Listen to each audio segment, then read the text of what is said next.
Olá, meninos! Hoje vocês irão estudar tipos de argumento, tá? Para construir um bom texto, né, você tem que defender um posicionamento, ser discursivo, né? Mas as suas ideias não podem surgir do nada, né? Elas têm que ter base em outras ideias, né?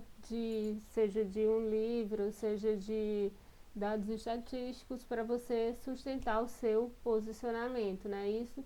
Então vocês vão perceber que a argumentação é o recurso utilizado, né, para a defesa do posicionamento. Vamos aqui?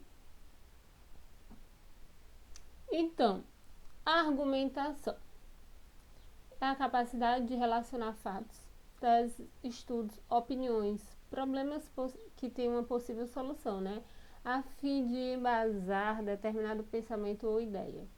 Um texto argumentativo, ele sempre é feito, ele visa um destinatário. No caso, vocês vão construir um texto destinado a um avaliador que não conhece vocês, então não dá para saber, né, exatamente o que você defende. Por isso que você tem que ter os argumentos, certo? E esses argumentos devem ser baseados em ideias de outros autores, pode ser exemplificação, comparação, pode ser ilustração, pode ser dados estatísticos, citações, enfim. O objetivo da argumentação é defender um ponto de vista, convencendo alguém, persuadindo o leitor a seguir, né, a mesma linha de raciocínio que a sua, de modo que o leitor concorde com o seu posicionamento, tá? Então vamos aqui à construção da argumentação.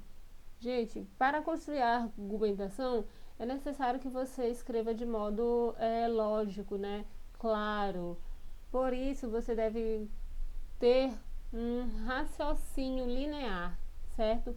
Os raciocínios eles devem ter relação entre si, tá? Um deve continuar o outro, eles não podem ser colocados como uma coxa de retalho, certo? Então ele deve conter lógica de pensamento. Os raciocínios têm que ter relação entre si e um deve afirmar ou continuar o que o outro anterior disse, tá? E para vocês construir a dissertação de vocês, né, no dia que vocês forem fazer o vestibular, Enem, vocês precisam de pelo menos 2 tipos de argumentos. Não coloquem argumentos repetidos, certo? Tem que diversificar os seus argumentos. Não pode, pessoal. Por exemplo, você usou no argumento 1 a alusão histórica. Aí no argumento 2 você já faz uma citação ou uma ilustração. Ilustração no sentido de exemplificar através de algum fato que ocorreu, tá? Pode ilustrar através de uma notícia? Pode, desde que essa notícia, né, não faça parte do texto motivador, que vocês não podem copiar o texto motivador, tá? Então, o início do texto, ele vai lá na introdução ele vai apresentar a problemática, né? Então, e isso você deve ter cuidado com a problemática que você levantou, tá? Porque os argumentos eles devem estar coerentes com o seu posicionamento que você colocou na tese, tá? Não vai colocar que você é contra os agrotóxicos e lá no desenvolvimento, na sua argumentação, você coloca que os agrotóxicos são necessários para desenvolver a agricultura. Aí você foi contraditório na sua argumentação, tá? Então, você tem que ter cuidado com o que você colocou na tese para não desenvolver uma argumentação diferente da sua tese, certo? E aqui vamos aos tipos de argumentos, certo? Argumento por citação. É muito interessante esse tipo de argumento, porque ele traz credibilidade ao seu texto, né? Nesse tipo de argumento, você vai apresentar, dentro do corpo do seu texto, a menção que pertence a outra fonte, tá bom?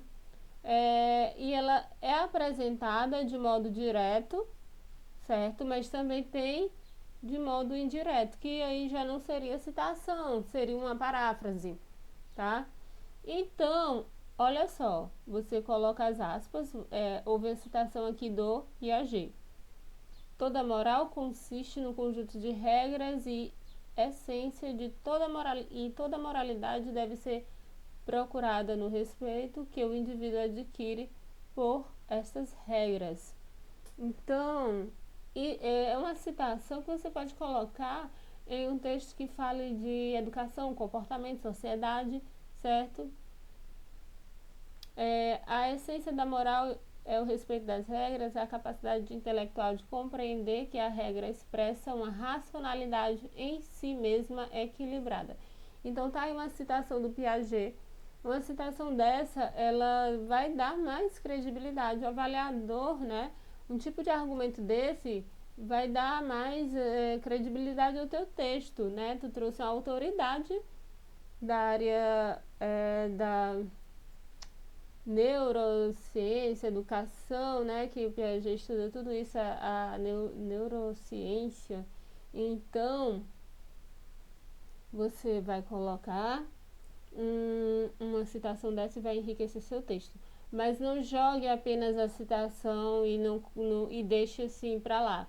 Você tem que saber relacionar com o que você está defendendo. Você tem que comentar de modo coerente também e coeso, certo?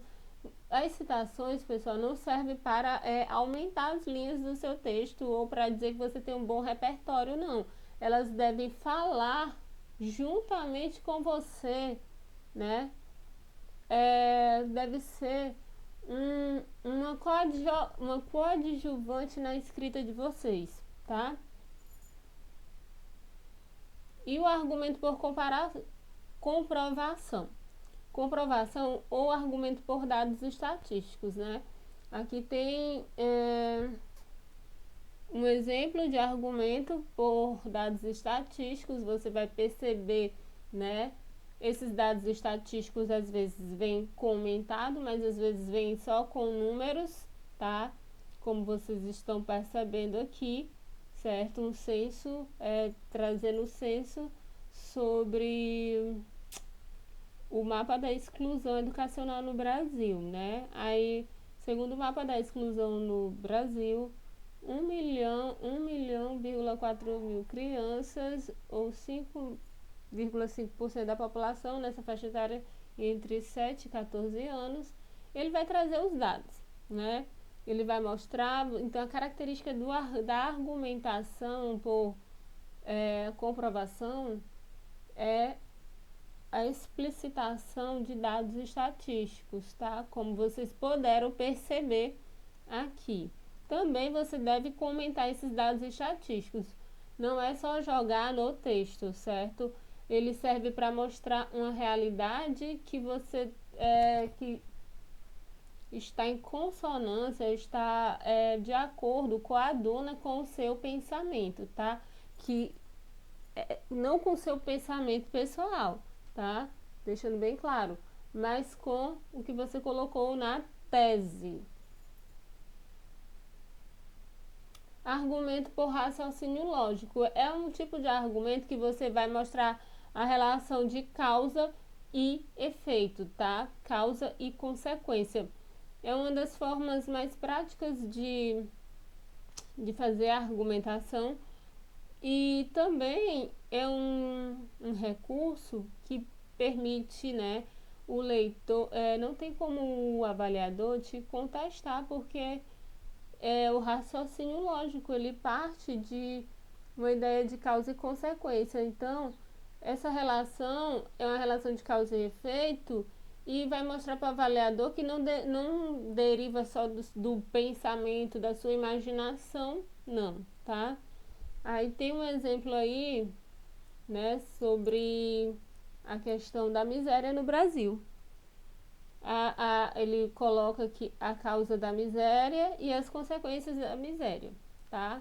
As consequências da miséria é a péssima distribuição da renda, o desemprego e as injustiças sociais. Então vamos. E tudo isso tem que ser comentado, porque, pessoal, é um texto discursivo, você e tem que saber relacionar, né?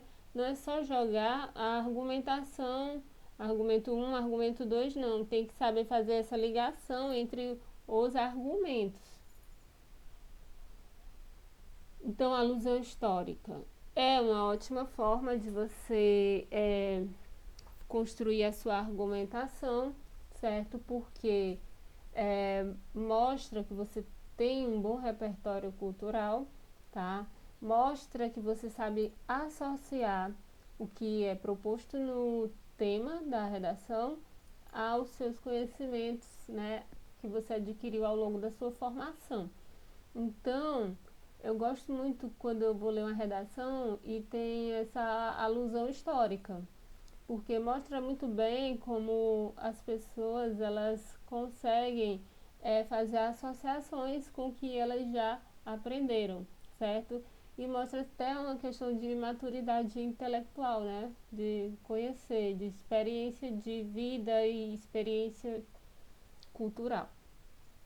Então, a alusão histórica é quando você se refere a algum acontecimento histórico para comprovar o seu ponto de vista.